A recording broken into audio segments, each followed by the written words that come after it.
everyone, welcome back to the channel, and today we're going to be doing some intake gaskets on Old Blue. So I've already taken out most of the intake bolts already. Just a matter of getting that last one in the corner there, that little guy right there, and of course this little guy right here. Now, I've already disconnected most of the stuff, most of the accessories, as you can tell, on the front of the block.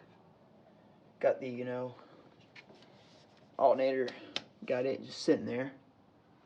Got the ground all the way over there. So yeah, I'll show you all a little bit more. Let me climb in here. Got all those bolts there. Alright.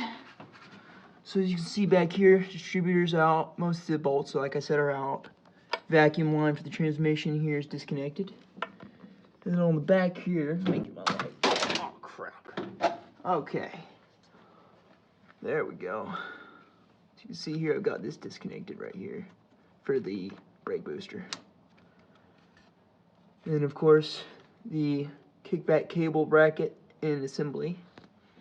You can tell. Now let me stick this thing back up.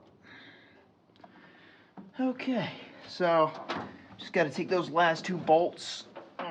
Sorry, I'm climbing out. Those last two bolts got to come out, and then after that we'll go ahead and take the intake off, and I'll show you all what it looks like. Oh, of course, these two got to come off as well.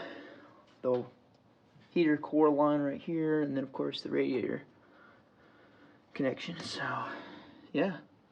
Now, for anyone interested, this is the Edelbrock Performer EPS. I love this intake. It's a lot better than the last one I had, which, let me get my light. As you can see, the old Performer, it's got the wide bore for your quadrojet or anything like that, but I don't want no quadrojet. I got AVS2, small lot 350. So yeah. Gonna be working on her, getting her back together. So yeah, guys, stay tuned, and hopefully we'll have this back up and running.